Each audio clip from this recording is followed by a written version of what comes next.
போதும், 2 பேரும் போதும். இதுவரைக்கும் அதிமுகவும் திமுகவும் ஆண்டது போதும். ஒரு புது மாற்றம் வேண்டும், ஒரு அடுத்த தலைமுறைக்கான ஒரு அரசியல் வேண்டும், அடுத்த ஜெனரேஷனுக்கான ஒரு தலைமை வேண்டும் என்கின்ற அடிப்படையில் தான் மிக ஒரு பிரம்மாண்டமாக இருக்கக்கூடிய அண்ணன் விஜய் அவர்களை மக்கள் வரவேற்கிறாங்க. எந்த உழைப்புமே இல்லாம, எந்த தியாகமும் இல்லாம, எந்த கைது சிறை எதுவுமே இல்லாம ஒருத்தர் துணை முதலமைச்சர் ஆகணும்னு ஆசைப்படுறாரு. அடுத்து 26ல் நான் தான் தமிழ்நாட்டினுடைய முதலமைச்சர் ஆகணும்னு ஆசைப்படுறாரு. இது நம்மளால ஏற்றுக்கொள்ள முடியுமா? இது ஒரு ஜனநாயக நாடு தானே. ஏங்க, முதல் தலைமுறைக்கான அரசியலை முன்னெடுக்கக்கூடிய ஒரு நபராக அண்ணன் தளபதி விஜய் அவர்கள் இருக்கிறாங்க. அண்ணன் விஜய் அவர்களுடைய அரசியல் என்பது திமுகவை கடுமையாக எதிர்க்கும். அவர் இந்தியாவிலேயே ஒரு மாற்றம் தேவை என்பதை அவர் விரும்பக்கூடிய நபர் தான் தளபதி விஜய் அவர்கள். அதனால சும்மா ஒரு பொய்யான ஒரு குற்றச்சாட்டை சொல்றது என்பது. வணக்கம். வணக்கம். நடிகர் விஜய் கட்சி ஆரம்பிப்பதுல வேகம் அதிகமான மாதிரி தெரியுது. வேகம்னு எடுத்துக்கலாமா இல்ல அவசரம்னு எடுத்துக்கலாமா? வேகமும் இல்லை, அவசரமும் இல்லை. கட்சி ஆரம்பிக்கிறார், அவ்வளவுதான். அது உங்களை போன்ற ஊடகங்கள் தான் பிரேக்கிங் நியூஸ் அப்படின்னு போட்டு அதை பரபரப்பா நீங்க காட்டுறீங்க. ஆனா அவர் ஒவ்வொரு படியும் நிதானமாக தான் எடுத்து வைக்கிறார். அதில் எந்த மாற்று கருத்துமே இல்லை. அது நன்கு அரசியல் தெரியக்கூடியவங்க உங்களை போன்ற பத்திரிகையாளருக்கு தெரியும். இதில் எந்த வேகமும் கிடையாது. இவ்வளோ அவசரமாக வேகமாக 24 நாடாளுமன்ற தேர்தலுக்கு தளபதி அவர்கள் நிற்க போகிறது இல்லை. அவருடைய டார்கெட் 2026 எம்எல்ஏ எலெக்ஷன், சட்டமன்ற எலெக்ஷனுக்கு தான் அவர் போட்டியிட போகிறார். இது அவர் கூட இருக்கின்ற தம்பிகளையும் தொண்டர்களையும் மக்கள் இயக்க நிர்வாகிகளையும் ஒரு தயார் நிலைப்படுத்துகிறார். இன்னும் 1.5 வருஷத்தில் நம்ம அடுத்த இலக்கை நோக்கி போகணும். மிகப்பெரிய ஒரு போர் இருக்குது, திமுகவிற்கும் நமக்கும் மிகப்பெரிய ஒரு அரசியல் போர் இருக்குது. அதனால் தொண்டர்கள் தம்பிகள், விஜய் மக்களை சார்ந்த மக்கள் இயக்கத்தை சார்ந்த நல விரும்பிகள் எல்லாரும் ஒரு தயார் நிலையில் இருக்கணும் அப்படின்ற ஒரு முன்னெச்சரிக்கை நடவடிக்கையாகத்தான் இந்த கட்சி பதிவுக்கு போகுது. ஏன்னா கட்சியை பதிவு பண்ணால் தான் நம்ம ஒரே சின்னம் வாங்க முடியும். இல்லைனா சுயேட்சை சின்னங்கள் தான் கொடுப்பாங்க. அந்த அடிப்படையில் முதல்ல இந்த சட்ட பிரச்சனைகளை எல்லாத்தையும் சரி பண்ணிட்டேன்னா அடுத்து மிக பிரமாண்ட பிரச்சனைகளெல்லாம் நம்ம சந்திக்க வேண்டியது இருக்குல்ல. இப்போ இதுலேயே பல பிரச்சனைகள் இருக்குது. இந்த கட்சி பதிவு பண்ணுறதுலேயே இவர் என்ன பேரை பதிவு பண்ணுறாரு, என்ன சித்தாந்தத்தில் வராரு, இதை எப்படி தடுக்கலாம் என்று டெல்லியில் ஒரு கூட்டமும் தமிழ்நாட்டில் ஒரு கூட்டமும் கங்கணம் கட்டிக்கிட்டு திரிகிறாங்க. இவர் அரசியலுக்கு வந்துடக்கூடாது, இவர் கட்சி ஆரம்பிச்சிடக்கூடாது, இவர் ஆரம்பிப்பதற்கு முன்பாகவே அவர் மீது அவதூறுகளை அள்ளி இறைக்கணும், இவர் பிஜேபி பி டீமு, பின்னாடி சனாதன சக்திகள் இருக்காங்க, பிஜேபி சொல்லி தான் கட்சி ஆரம்பிக்கிறாங்க அப்படின்ற சில அரசியல் தெரியாதவர்கள் தற்குறிகள் எல்லாமே தளபதி விஜய் அவர்களுக்கு எதிரான அவதூறுகளை பரப்பிக்கிட்டு இருக்காங்க. ஆனால் அவர் மிகவும் நிதானமாக நேர்த்தியாக படிப்படியாக தன்னுடைய பணிகளை செய்து கொண்டிருக்கிறார். சமீபத்தில் மாவட்ட செயலாளர்கள் எல்லாம் சந்தித்து கட்சி தொடங்குவதற்கான வேலைகளை அவர் வேகப்படுத்தியிருக்காருன்ற செய்தி வந்தது. அதனால தான் இந்த கேள்வியும் வருது. என்ன அப்படின்னா, இப்போ நீங்கள் கட்சி தொடங்குவதற்கு முன்பாக இந்த ஒரு ப்ரொசீஜருங்கிறது நார்மல் தான். ஆனால் இப்போ இவர் கட்சி பதிவு பண்ண பிறகு தான் நாடாளுமன்ற தேர்தலில் நம்ம சந்திக்க போகிறோம். இவர் தனிப்பட்ட ஒரு நடிகராக இருக்கும்போது இவருடைய ஆதரவை யாரும் கேட்டு அங்கே போக போகிறதில்ல, ரசிகர்களுக்கு குழப்பம் வர போகிறதில்ல. கட்சியை பதிவு பண்ணிட்டு நாடாளுமன்ற தேர்தலை சந்திக்காமல் நான் சட்டமன்ற தேர்தலை சந்திக்க போகிறேங்கிற ஐடியாவில் அவர் இருந்தாருனாலும் ரசிகர்கள், அவருடைய ஆதரவாளர்கள் யாருக்கு ஓட்டு போடுவாங்க? இல்லை, அது ஒவ்வொரு தேர்தல்லையுமே தளபதி விஜய் அவர்கள் இவங்களுக்கு ஓட்டு போடுங்க அவங்களுக்கு ஓட்டு போடுங்கலாம் அவர் சொல்றது கிடையாது. இதுக்கு முன்னாடி சொன்னதில்லை, சொல்ல வேண்டிய அவசியமும் இல்லை. உங்களுடைய விருப்பத்துக்கு ஏற்றார் போல் நீங்க ஓட்டு போடுங்க அப்படின்னு தான் தளபதி அவர்கள் சொல்லியிருக்கிறாங்க. உங்களுக்கு எந்த கட்சிக்கு விருப்பம் இருக்குமோ ஜனநாயக சக்திகளுக்கு, நேர்மையான நபர்களுக்கு நீங்க வாக்கு செலுத்துங்க அப்படின்னு அவர் சொல்லியிருக்கிறார். இல்ல, இதுக்கு முன்னாடி நீங்க சொல்றது ஓகே. ஏன்னா அது ஒரு அமைப்பா விஜய் மக்கள் இயக்கமா இருக்கு, அது அரசியல் இயக்கமா மாறல. நீங்க அரசியல் இயக்கமா மாறின பிறகு எப்படி ரசிகர்கள் முடிவெடுப்பாங்க? இப்ப நீங்க ஒருவேளை நாளைக்கு பாஜக எதிர்ப்பு அரசியலுக்கு வரீங்கன்னு வைங்களேன், இந்த தேர்தலில் அவங்க ஒருவேளை பாஜக ஓட்டு போடுறாங்க, அடுத்த தேர்தலில் நீங்க அவங்களுக்கு எதிராக வேலை செய்யணுன்ற இந்த மாதிரியான கான்ட்ரடிக்ஷன்லாம் வராதா? அதாவது இப்போ கட்சி பதிவு பண்ணும் போகும்போதே உங்களுக்கு தெரிஞ்சிடும். இப்போ 4ஆம் தேதி என்ன பேர், கட்சிக்கு என்ன பேர், என்ன கொள்கை கோட்பாடுகளோடு பயணிக்க போகிறாங்க அப்படின்ற ஒரு முடிவு எல்லா ஊடகத்திலையும் வந்துடும், உங்களுக்கும் தெரிஞ்சிடும். அந்த கொள்கை கோட்பாடுகளுக்கு ஏற்றார் போல் அவருடன் இருப்பவர்கள் எல்லாரும் வாக்கு செலுத்துவாங்க. அப்போ ஒரு இன்டைரக்டான சிக்னல் கொடுத்துருவார், நேரடியாக சொல்லல. அந்த கொள்கை கோட்பாடுகளை படிக்கும் போதே நமக்கு தெரிஞ்சிருங்க இவர் யாரை எதிர்த்து அரசியல் செய்ய வராரு, எதற்கான ஒரு அரசியல் செய்ய போறாரு, இவருடைய அரசியல் எது சார்ந்து இருக்கும், எப்படி இருக்கும் என்பது அவர் சொல்ற அந்த கொள்கை கோட்பாடுகளே தெளிவாயிருமே. அவருடைய எதிரி யாரா இருப்பார்னு நினைக்கிறீங்க? மோடி அவருடைய எதிரியா, ஸ்டாலினா? 2 பேருமே எதிரிகளாக இருக்க வாய்ப்பு பிரகாசமாக இருக்கிறது. 2 பேருமே எதிரியா? ஆமா ஆமா. அதாவது மதவாத சக்திகளை வீழ்த்த வேண்டும் என்பதில் இந்தியாவே உறுதியாக வேலை செஞ்சுட்டு இருக்காங்க. அந்த அடிப்படையில் நம்ம மதவாத சக்திகளை கடுமையாக எதிர்க்கக்கூடிய ஒரு சூழலில் விஜய் அவர்கள் இருப்பார் என்பதில் எந்த மாற்று கருத்தும் கிடையாது. அதே போன்று 50 ஆண்டுகளாக இந்த தமிழ்நாட்டை ஆட்சி செய்து கொண்டிருக்கின்ற திமுக என்கின்ற கட்சியையும் வீழ்த்த வேண்டிய கடமையும் பொறுப்பும் ஒட்டுமொத்த தமிழ்நாட்டு மக்களுக்கும் இருக்கிறது. அதை உணர்ந்துதான் தளபதி விஜய் அவர்கள் இந்த அரசியல் வருகை என்பது இருக்கிறது. இப்போ 2 பேரையும் எதிர்க்கிறாருன்ற ஒரு புள்ளியில் அவர் நிறுத்துறீங்க. அதே புள்ளியில தான் சீமானும் இருக்காரு. பாஜக எதிர்ப்பு, திமுக எதிர்ப்பு, ரெண்டுத்துலையும் உறுதியாக இருக்காரு.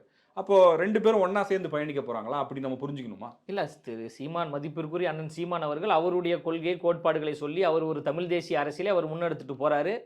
பல போராட்டங்களை முன்னெடுத்து போகிறாரு. அதனுடைய ஒரு பங்களிப்பாக, அதனுடைய ஒரு வெகுமதியாக 33 லட்சம் வாக்கை அவர் அறுவடை செஞ்சிருக்கிறார். அதில் எந்த மாற்று கருத்துமே கிடையாது. ஆனால் தளபதி விஜய் அவர்கள் வந்து கூட்டணியாக வரப்போறாரா இல்லை தனியாக வரப்போறாரா என்பதை தளபதி விஜய் அவர்கள் தான் அறிவிக்க முடியும். இப்போ நம்மளால அறிவிக்க முடியாது. ஆனால் அவர் உறுதியாக சமூக நீதி சார்ந்த, சமத்துவம் சார்ந்த, ஜனநாயகம் சார்ந்த தந்தை பெரியார் அவர்களையும் அண்ணல் அம்பேத்கர் அவர்களையும் திராவிட கோட்பாடுகளையும் உயர்த்தி பிடிக்கக்கூடிய ஒரு அரசியல் பயணமாக இருக்கும் என்பதில் எந்த மாற்று கருத்தும் கிடையாது. அப்படி இருக்கும் என்பதை உணர்ந்து தான் எங்களை போன்றவர்கள் வந்து தளபதி அண்ணன் விஜய் அவர்கள் வந்து அரசியலுக்கு வர வேண்டும் என்று நாங்கள் தொடர்ச்சியாக பேசிக்கிட்டு இருக்கோம். அவரும் வந்து அந்த பள்ளி மாணவர்களிடம் பேசும்போது கூட காமராஜரை படிங்கள், அம்பேத்கரை படிங்கள், பெரியாரை படிங்கள் அப்படின்னு தான் சொன்னார். அப்போ இதுலேயே அவருடைய கொள்கையும் கோட்பாடும் என்னன்னு தெரிஞ்சிருச்சு. அப்போ சமூக நீதி சார்ந்த, சமத்துவம் சார்ந்த திராவிட கோட்பாடுகளை உள்ளடக்கிய ஒரு தமிழ் தேசிய அரசியலை அண்ணன் தளபதி விஜய் அவர்கள் முன்னெடுப்பார். அதில் எந்த மாற்று கருத்தும் கிடையாது. 2026 சட்டமன்ற தேர்தல் என்பதே இங்கே வந்து எல்லாரும் நினச்சிட்டு இருக்காங்க திமுகவுக்கும் அதிமுகவிற்கும் சண்டை நினச்சிட்டு இருக்காங்க. அப்படிலாம் கிடையாது. தளபதிக்கும் தான் சண்டை. திமுகவினுடைய தளபதிக்கும் மக்களின் தளபதிக்கும் இடையே மிகப்பெரிய ஒரு போர் தான் 2026 சட்டமன்ற தேர்தல். இந்த 2026 சட்டமன்ற தேர்தலில் மைய புள்ளியாக அரசியலே வந்து அண்ணன் விஜய் அவர்களை சுற்றி தான் இருக்குமே. மிகப்பெரிய ஒரு ஆதரவு அவருக்கு இருக்கு. மக்கள் எல்லோரும் வந்து சிறு குழந்தைகள் முதல் வயதான 80-90 வயதானவர்கள் வரை உச்சி முகந்து அண்ணன் விஜய் அவர்களை அன்போடு வரவேற்கிறாங்க. ஏன் வரவேற்கிறாங்கன்னா, இந்த திமுகவும் அதிமுகவும் இத்தனை ஆண்டுகளாக நாங்கள் ஆட்சி செய்கிறோம், நேர்மையான ஆட்சி செய்கிறோம் என்று பொய்யான வாக்குறுதிகளை சொல்லி ஏமாற்றி இதுவரைக்கும் தமிழ்நாட்டிற்கு எந்த பலனும் கிடைக்கவில்லை. எனவே ஒரு மாற்றம் நிகழ வேண்டும். போதும், 2 பேரும் போதும். இதுவரைக்கும் அதிமுகவும் திமுகவும் ஆண்டது போதும். ஒரு புது மாற்றம் வேண்டும். ஒரு அடுத்த தலைமுறைக்கான ஒரு அரசியல் வேண்டும். அடுத்த ஜெனரேஷனுக்கான ஒரு தலைமை வேண்டும் என்கின்ற அடிப்படையில் தான் மிக ஒரு பிரம்மாண்டமாக இருக்கக்கூடிய அண்ணன் விஜய் அவர்களை மக்கள் வரவேற்கிறாங்க. அது களம் தீர்மானிக்கும். இன்னைக்கு ஒரு பெரிய ஒரு உச்ச நட்சத்திரமா இருக்காரு. இந்த நேரத்தில் அவர் சினிமால இருந்து அரசியலுக்கு வர்றது 2 விதமா மக்கள் பார்க்குறாங்க. ஒன்று துணிச்சலா வராரு அப்படிங்கிறதும், இன்னொன்று அவர் வரவழைக்கப்படுகிறார், அவருக்கு பின்னால் சில சக்திகள் இருக்குன்னு நீங்க சொன்ன மாதிரியே சொல்றாங்க. ஆனா நான் சொல்லல, நான் வந்து அவரை பின்னாடி இருந்து இயக்குறாங்க. அந்த ஒரு பொய்யான ஒரு குற்றச்சாட்டை இங்க இருக்கின்ற, வெளிப்படையா சொல்றேன், இங்க இருக்கின்ற திமுக கட்சியும் திமுகவினுடைய ஆதரவு ஊடகங்களும் பொய்யான ஒரு பரப்புரையை பரப்புறாங்க. விஜய் அவர்களுடைய அரசியல் வருகை என்பது பாரதிய ஜனதாவை கடுமையாக எதிர்க்கக்கூடிய ஒரு அரசியலா தான் இருக்கும். நான் ஓப்பனா சொல்றேன், ஓப்பன் சேலஞ்ச் வைக்கிறேன். நான் அவருடைய அரசியல் என்பது பிஜேபியை கடுமையாக எதிர்க்கும். ஆனால் விஜய் அவர்களுடைய அரசியல் என்பது திமுகவை கடுமையாக எதிர்க்கும். அவர் இந்தியாவிலேயே ஒரு மாற்றம் தேவை என்பதை அவர் விரும்பக்கூடிய நபர் தான் தளபதி விஜய் அவர்கள். அதனால வந்து சும்மா ஒரு பொய்யான ஒரு குற்றச்சாட்டை வந்து சொல்றது என்பது ரொம்ப வருந்தக்கூடிய ஒரு செயலாக தான் இருக்கு. இல்லை, இதுக்கு முன்னாடி பார்க்கும்போது அவர் பிரதமர் மோடியையும் சந்திச்சவர் தான். கலைஞர் கருணாநிதி அவரோட தந்தையோட போய் சந்திச்சிருக்காரு. ஒரு கட்டத்தில் 2011 அதிமுகவையும் ஆதரிச்சிருக்காரு. இப்போ அவருடைய கடந்த கால அரசியல்னு மக்கள் பார்க்க மாட்டாங்களா? அவரே வந்து ஒவ்வொரு ஸ்டேஜ்லையும் ஒரு மாதிரியான நிலைப்பாடுகளை எடுத்திருக்காரு. ஏங்க, சந்திப்பு என்பது இயல்பு தாங்க. இப்போ திரு ஸ்டாலின் அவர்கள் திரு மோடி அவர்களை சந்திக்கிறாரு. மாதத்துக்கு ஒரு 5 முறையாவது திரு மோடி அவர்கள் தமிழ்நாட்டுக்கு வந்துடுறாரு. சனாதனத்தை நாங்கள் வீழ்த்துவோம், பாசிசத்தை வீழ்த்துவோம், பிஜேபியை தமிழ்நாட்டிற்குள் நுழைய விட மாட்டோம் அப்படின்னு திமுக காரங்க பேசுகிறாங்க. ஆனால் திமுக சார்பாக எந்த திட்டங்களை கொண்டு வந்தாலும் அதை திறந்து வைக்கிறது யார் வராங்க? மோடி தான் வராங்க. முதலமைச்சர் உதயநிதி ஸ்டாலின் அவரை கூப்பிடுறது தப்பு இல்ல. ஒரு அரசியல் கட்சி இதையே தானே திரு எடப்பாடி பழனிசாமி அவர்கள் வந்து மோடி அவர்களை தமிழ்நாட்டுக்கு கூப்பிடும்போது இதே திமுக கட்சி என்ன சொன்னது? எடப்பாடி பழனிசாமி அவர்கள் அடிமையாக கிடக்கிறாரு, மோடியின் காலில் விழுந்து கிடக்கிறாருன்னு இதே திமுக தானே சொல்லிச்சு. அப்ப திமுக இப்ப என்ன பண்ணிட்டு இருக்காங்க? இல்ல, அந்த விமர்சனங்கள் இருக்கு. ஆனா நான் என்ன சொல்றேன்னா, அந்த அடிப்படையில தலைவர்களை சந்திப்பது என்பது அரசியலில் வந்து ஒரு நாகரிகங்க. சந்திப்பை மட்டும் வச்சு நான் கேட்கல. 2011 அதிமுகவை ஆதரிச்சிருக்கு விஜய் மக்கள் இயக்கம். தளபதி அவர்கள் ஆதரிச்சு பிரச்சாரத்துக்கு போனாரா? போலயே. அவருடைய மக்கள் இயக்கம் தானே ஆதரிச்சு. அவர் என்ன சொன்னாரு? உங்களுக்கு விருப்பப்பட்ட கட்சிகளுக்கு நீங்க வாக்கு செலுத்துங்க அப்படின்னு.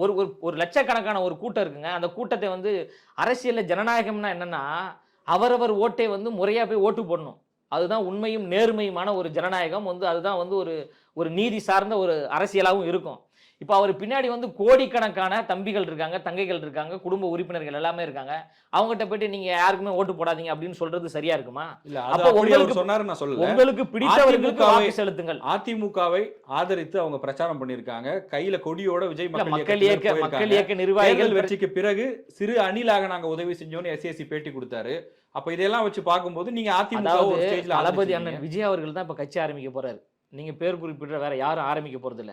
அவருடைய வாயிலிருந்து வந்த வார்த்தைகளை தான் நம்ம பேச முடியும். அதாவது 2011 தளபதி விஜய் மக்கள் இயக்க நிர்வாகிகள் மட்டும் கிடையாது, நாம் தமிழர் கட்சி அண்ணன் சீமான் அவர்களும் அதிமுகவை ஆதரித்து பிரச்சாரம் பண்ணாரு. இங்க இருக்கின்ற தமிழ் தேசிய அமைப்புகள் எல்லாரும் ஆதரித்து அதிமுகவை ஆட்சி அதிகாரத்திற்கு கொண்டு வர வேண்டும் என்று எல்லாரும் முன்முயற்சி எடுத்தாங்க. காரணம் என்னன்னா 2009 மிகப்பெரிய உச்சகட்ட போர் ஈழத்தில் நடந்து 2 லட்சத்திற்கும் மேற்பட்ட அப்பாவி தாய் தமிழ் உறவுகள் கொத்து கொத்தாக கொலை செய்யப்பட்டார்கள், இனப்படுகொலை செய்யப்பட்டார்கள். அந்த இனப்படுகொலை செய்தது மத்தியில் ஆண்ட காங்கிரசும் மாநிலத்தை ஆண்டு கொண்டிருந்த திமுகவும் இணைந்துதான் அந்த இனப்படுகொலைக்கு துணை போனாங்க என்கின்ற வரலாற்று பிழை நடந்தது. 2 லட்சம் மக்களை கொன்ற மிகப்பெரிய கொடூரம் திமுக ஆட்சியில் நடந்தது. அதனுடைய ஒரு வெளிப்பாடு தான் இந்த பாசிச இந்த திமுகவை வீழ்த்த வேண்டும் என்கின்ற அடிப்படையில தான் தன்னெழுச்சியாக எல்லோரும் சேர்ந்து அதிமுகவை வெற்றி பெற வச்சாங்களே தவிர அவர் தளபதி விஜய் அவர்கள் தான் போய் பிரச்சாரம் பண்ணி ஓட்டு போடுங்கலாம் அவர் சொல்லலை. எல்லாரும் வந்து அதிமுகவுக்கு ரெட்டலைக்கு தான் ஓட்டு போட்டாங்க. ஏன்னா அதிருப்தி அப்படி இருந்தது. மிகப்பெரிய 2G ஊழல் நடந்தது, மிகப்பெரிய இனப்படுகொலை நடந்தது, சர்வாதிகார ஆட்சி 2009 காலகட்டத்தில் 2011 வரைக்கும் திமுகவினுடைய ஆட்சி என்பது சர்வாதிகார ஆட்சியாக நடந்தது. அது வரலாற்று உண்மை. நீங்க எந்த சேனல்களில் வேணா பாருங்க. 2009 காலகட்டத்தில் திமுகவினுடைய அடக்குமுறை எப்படி இருந்தது எல்லாருக்குமே தெரியும். சரிங்களா? அந்த அடிப்படையில் மக்களே தன்னெழுச்சியாக வந்து அதிமுகவை கொண்டு வந்தாங்க. அதுதான் அரசியல், வேற ஒண்ணும். அவர் எதுவும் அந்த மாதிரி நிலைப்பாட்டில் இல்லைங்கிறத தெளிவுபடுத்துறீங்க. அடுத்து என்ன கேள்வி வருதுன்னா, இன்னைக்கு ஒரு நடிகர் அரசியலுக்கு வருவது அப்படிங்கிறது அடுத்த கட்டமாக எங்கே போய் நிற்கும் அப்படின்னா, அவர் யாருக்கு எதிரான நிலைப்பாட்டு எடுக்கிறாரோ அந்த கட்சியினால், ஒருவேளை அந்த கட்சி ஆட்சியில் இருந்தால் அவங்களால ஒரு நெருக்கடி ஏற்படும், அவங்க வந்து பல குடைச்சல் கொடுப்பாங்க, பிரச்சனை இருக்கும்னு யோசிப்பாங்க, பயம் இருக்கும் எல்லாருக்கும். பல நடிகர்கள் வந்து கருத்து சொல்லாமல் இருக்காங்க. அது மத்திய அரசை எதிர்த்து சொல்றதா இருக்கட்டும், மாநில அரசை எதிர்த்து சொல்றதா இருக்கட்டும், அமைதி காப்பதற்கு காரணம் ஒரு பயம் தான். அந்த பயம் விஜய்க்கு இல்லையா? பயம் இல்லாததுனால தானே அவர் தைரியமா அரசியல் கட்சி ஆரம்பிச்சு வராங்க. எதையும் எதிர்கொள்வதற்கு நான் தயார் என்று மக்கள் இயக்க நிர்வாகிகள்கிட்ட அவர் பேசிட்டார்.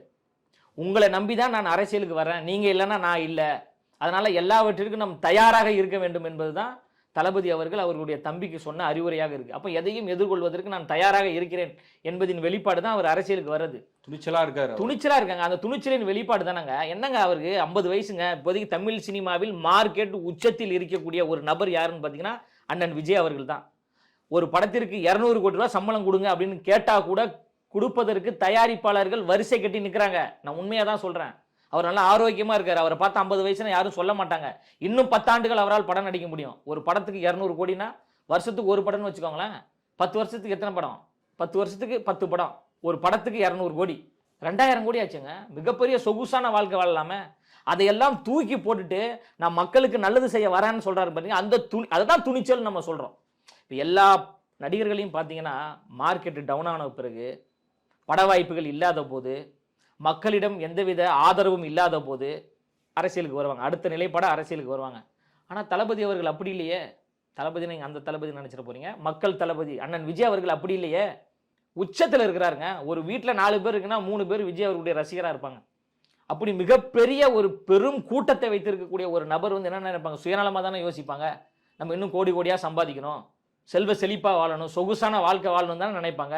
ஆனால் அதெல்லாம் தூக்கி போட்டு நான் மக்களுக்கு செய்கிறேன், இதனால எந்த பிரச்சனையும் வந்தாலும் நான் சந்திக்க தயாரா இருக்கிறாருன்னு சொல்றாரு பாத்தீங்களா? அதுதாங்க துணிச்சல். அரசியலுக்கு துணிச்சல் வேணும்ல. அந்த ஒரு துணிச்சலின் ஒரு மதுரை வீரனாக, ஒரு மா வீரனாகத்தான் அண்ணன் விஜய் அவர்கள் அரசியலுக்கு வராரு. அதனாலதான் திமுக, அதிமுக, பிஜேபி போன்ற கட்சிகளுக்கு பயம் ஏற்பட்டிருக்கு. அதனாலதான் பொய்யான அவதூறுகளை பரப்பிட்டு இருக்காங்க. அதனால எல்லாவற்றையும் அண்ணன் விஜய் அவர்கள் எதிர்கொள்வார். வெறும் இங்க இருக்கக்கூடிய தொண்டர்களை மட்டுமே, அதாவது அவர் விஜய் ரசிகர்களை மட்டுமே வச்சு அவர் ஆட்சிக்கு வந்துட முடியுமா? இன்னொரு பேச்சும் இருக்கு, ரகசியமா சிலர் அவரை சந்திக்கிறாங்க இப்பவே, வேற வேற கட்சியில் இருக்கிறவங்க எல்லாம் அப்படின்னு. அந்த மாதிரி ஏதாவது நீங்க தகவல் கேள்விப்படல? இந்த மாதிரி தகவல் நான் எதுவும் கேள்விப்படல. மக்கள் தான் ரசிகர்கள், ரசிகர்கள் தான் மக்கள். இப்போ ரசிகர்கள் வந்து வேற ஒரு கிரகத்திலிருந்து வரதில்லை, மக்கள் வேற ஒரு கிரகத்திலிருந்து வரல. எல்லாமே தமிழ்நாட்டில் தான் நம்ம இருக்கிறோம். அவர் வந்து கடந்த காலங்களை நீங்க திரும்பி பார்த்தீங்கன்னா, தளபதி விஜய் அவர்களுடைய அந்த நடவடிக்கைகள் பார்த்தீங்கன்னா மக்களின் வழி சார்ந்து, மக்களின் உணர்வு சார்ந்து எல்லாமே இருக்கும். எல்லா பிரச்சனைகளுக்கும் அவர் குரல் கொடுத்திருக்காரு. இறங்கி களத்துல வந்தும் குரல் கொடுத்திருக்கிறாரு, சமூக வலைதளத்திலும் அவர் குரல் கொடுத்திருக்கிறார். அவர் வெறும் படம் மட்டும் நடிச்சுட்டு ரொம்ப உச்சத்தில் இருந்தவொன்னே சரி நம்ம அரசியலுக்கு போகலாம் அப்படின்ற சுயநலமாக அவர் வரல. அவர் 25 ஆண்டுகளாக பொது வாழ்வில் இருக்கக்கூடிய ஒரு நபர் தாங்க. நீங்கள் வந்து திரு உதயநிதி ஸ்டாலின் அவர்கள், திரு அண்ணாமலை அவர்கள், இந்த 2 பேரையும் கம்பேர் பண்ணுங்க. மிகப்பெரிய சீனியர் அரசியல்வாதி யாருன்னு பார்த்தீங்கன்னா தளபதி விஜய் அவர்கள் தான். இந்த 2 பேரை விட பெரிய மூத்த அரசியல்வாதினா அண்ணன் விஜய் அவர்கள் தான். 25 ஆண்டுகளாக பொது வாழ்வில் இருக்கிறாரு. 2004 மக்களுக்காக உதவி செஞ்சுக்கிட்டு இருக்காரு. 2008 தான் மிகப்பெரிய ஒரு போர் ஈழத்தில் நடக்குது. மக்கள் சாவுறாங்க. உலக நாடுகளில் தடை செய்யப்பட்ட ஆயுதங்களை வைத்து மக்களை கொன்றொழிக்கிறாங்க. தன்னுடைய கோடிக்கணக்கான ரசிகர்களையும் தம்பிகளையும் திரட்டி கொண்டு போய் உண்ணாவிரதம் இருந்து இலங்கையை கண்டித்தவர், சிங்கள இராணுவத்தை கண்டித்தவர் இதே தளபதி விஜய் அவர்கள் தான். அப்ப திரு உதயநிதி ஸ்டாலின் அவர்கள் எங்க போனாரு? திரு அண்ணாமலை அவர்கள் எங்க போனாரு? எங்கேயுமே இல்லையே. மக்கள் களத்திலே இல்லையே. 2011 தமிழக மீனவர்கள் குறைந்தது 1000 பேர் சிங்கள இராணுவத்தால் சுட்டு படுகொலை செய்யப்பட்டார்கள். இதே தளபதி விஜய் அவர்கள் தான் ரசிகர் மன்றத்தை திரட்டி நாகப்பட்டினத்தில் மிகப்பெரிய கண்டன ஆர்ப்பாட்டம். உலக வரைபடத்தில் இலங்கை என்ற ஒரு நாடை இல்லாமல் செய்து விடுவேன். இதே சம்பவம் தொடர்ந்து நீடித்தால்னு நீங்க கேட்டீங்களா? துணிச்சலான நபரான்னு கேட்டீங்களா? 2011 துணிச்சலாக பேசிய ஒரு நபர் தான் தளபதி விஜய் அவர்கள். உலக வரைபடத்தில் இலங்கை என்ற ஒரு நாடை இல்லாமல் செய்திருவேன். அரசியல் கட்சி தலைவரே பேசுறதுக்கு யோசிப்பாங்க. அப்பயும் அவர் மார்க்கெட் உச்சத்தில் தான் இருந்துச்சு. குறைஞ்சது 50 கோடி ரூபா சம்பளம் வாங்கிட்டு இருந்தார் ஒரு படத்துக்கு. பேசினார, தைரியமா பேசினார, சும்மா சாதாரணமாக பேசிட முடியுமா? அப்போ அவருக்கு தமிழன் என்கின்ற ஒரு உணர்வு, இந்த தமிழ் சார்ந்த உணர்வு இருக்கிறதுனால தான் அவர் பேச முடியுது. 2011 திரு உதயநிதி ஸ்டாலின் அவர்கள் எங்க இருந்தாங்க? திரு அண்ணாமலை அவர்கள் எங்க இருந்தாங்க? சொல்ல முடியுமா? அப்ப திடீர்னு அவங்களாம் வந்துட்டு நான் வந்து தமிழ்நாட்டின் முதலமைச்சர் ஆகணும், நாங்க ஆட்சி அதிகாரத்தில் உட்காரணும்னு சொல்ற உங்களுக்கே இவ்வளவு தகுதி இருக்கும்போது 20 ஆண்டு கால அனுபவம் இருக்கின்ற, 20 ஆண்டு காலமாக மக்களுக்கு குரல் கொடுத்திருக்கின்ற தளபதி விஜய் அவர்களுக்கு ஏன் இருக்கக்கூடாது? மக்கள் அதுதான் சொல்றான். உங்களை கம்பேர் பண்ணும்போது தளபதி விஜய் அவர்கள் 1000 மடங்கு நல்லவர்ன்றான். அதனாலதான் வரவேற்கிறாங்க. இதுதான் வாக்காக மாறும். அதனாலதான் வந்து ஒரு அச்சம் வந்து ஆளுங்கட்சிக்கும் ஆள போகின்ற கட்சிக்கும் தேசியத்தை ஆண்டு கொண்டிருக்கிற கட்சிக்கும் பயம் இருக்கிறது. முதலமைச்சர் ஆகணுங்கிற ஒரு ஆசை, அதுக்காக தான் அரசியலுக்கு வராரா? இல்ல, எல்லாரும் கட்சி ஆரம்பிச்சு முதலமைச்சராக தானே வருவாங்க. கட்சி ஆரம்பிச்சு மளிகை கடை ஆரம்பிக்கிறதுக்கு வருவாங்க? அப்படிலாம் கிடையாது. கட்சி ஆரம்பிச்சு முதலமைச்சர் ஒரு மெத்தட் சொன்னாரு. நான் வந்து முதலமைச்சர் பதவிக்கு ஆசைப்படல, நான் என்ன வந்து ஒரு பாலமா பயன்படுத்திக்குவாங்க, திறமைசாலி யாரோ ஒருத்தர் ஒரு நல்லவர் வரட்டும், நான் வந்து இதுக்கு உதவி செய்யறேன்னு சொல்லி பதவி ஆசையை வந்து துறந்துட்டு நின்னாரு. அப்படிப்பட்ட பதவி ஆசையை துறந்தாரு, நின்னாருலாம் சொல்லாதீங்க. திறந்த வேகத்தில் அப்படியே போயிட்டாரு ஐயா. ஆசையை தூண்டி விட்டாரு. நான் அரசியலுக்கு வரப்போகிறேன், தயாரா இருங்கள், போருக்கு ரெடி ஆகுங்கன்னு சொன்னாரு. அப்புறம் அவருடைய ஆரோக்கியம், உடல் நலம் சார்பா அவரால் பின்வாங்கிட்டாரு. ஆனா தளபதி விஜய் அவர்கள் உறுதியா வராரு, எந்த மாற்று கருத்தும் கிடையாது. அவர் தான் முதலமைச்சர் வேட்பாளரும், அவர் தான் தமிழ்நாட்டை அடுத்து ஆளப்போவதும் அவர் தாங்க.